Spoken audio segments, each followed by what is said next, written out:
In the words of Elmo from Sesame Street, hello everybody! So, tonight's video is going to be Iron Man issue number 2. This is the new run by Joshua Williamson with art by Carmen Carnero. And this book just seems to be getting stronger and stronger because we see that the relationship between Madame Mask and Iron Man has not always been peaches and cream. She tells him that she flat out hates him, but then on the next page, then of course, he lays down with her.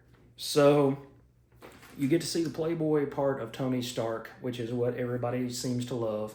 That's why Robert Downey Jr. nailed that position, that character for himself in the original Iron Man movie, is because it was the mixture of playboy, billionaire, and superhero. And meanwhile, you have Captain America and Iron Man fighting some of the Doom Squires after Dr. Doom was deposed as the leader of the free world. And they're like, hey, can you pay attention to us rather than taking a phone call right now? And Cap is screaming for Tony to help him out.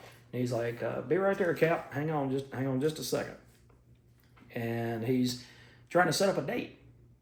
Since he can't seem to find Madame Mask, then he's trying to set up a date with this other lady that he met in the first issue.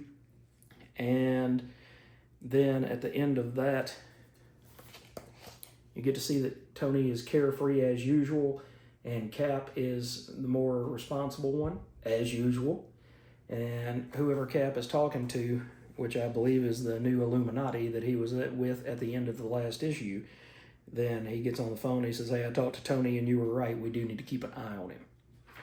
So Tony's looking for AIM. Tony's looking for Madame Mask because Madame Mask in the first issue captured a brain trust of a bunch of people that if you put all, 7 or 8 of them all together, they might be as smart as Tony Stark. So AIM wants to create a new Tony Stark, one that they can control, one that they can say, hey, we need you to make new weapons of mass destruction. Meanwhile, you get to see the Fixer. Let's see, where did he get off to? So here's the Fixer, aka Techno, from the Thunderbolts book that we've been talking about, and it's Norbert Ebersol, who's known as the Fixer, and he's one of the greatest minds as far as weapons technology that the world has ever seen. Unfortunately, he's on the side of evil and not a good guy.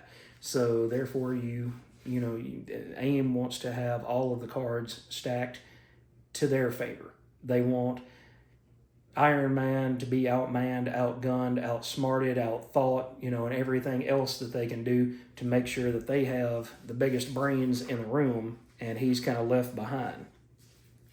But Tony is hot on the trail of trying to find Madame Mask. He's going here, there, and everywhere, literally, trying to find where she hid these people. And eventually it leads him to a bar in Madripoor. And he goes and drops in on the Grizzly who runs this bar. And it's almost like the bar with no name was back in Marvel's, earlier days. And it's a place where all the villains can gather and not have to worry about the hero element showing up. And eventually Tony knocks out Grizz and all of his people to find MODOK, because he was trying to find MODOK, and he says, if I find MODOK, I'll find AIM, and this will all work out. So, solid second issue from Joshua Williamson. I can't complain about it. I missed out on it earlier, last week because I forgot that it was coming out. But I want to give this run at least the first 5 or 6 issues to give an idea of whether or not I like where Joshua Williamson is going with this. And so far, I absolutely love it. So, are you guys checking this book out? Are you Iron Man fans? I know that Bama, I was talking to Bama through comments the other day, and he said that he's trying to fill in some of his old Iron Man issues.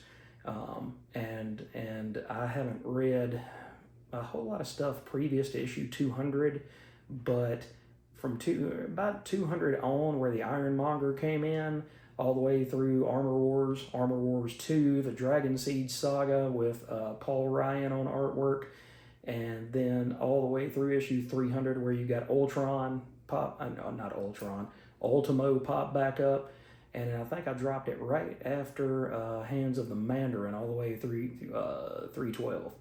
And so had I known that the book was going to be canceled in 2 years' time, or less than 2 years' time, I would have just held out and read The Adventures of Teen Tony, which is one thing I have not. But anyway, awesome book, awesome run. If you guys aren't reading this, I highly recommend that you check it out. And in the meantime, I got to go work on some other videos, but I'll catch you next time.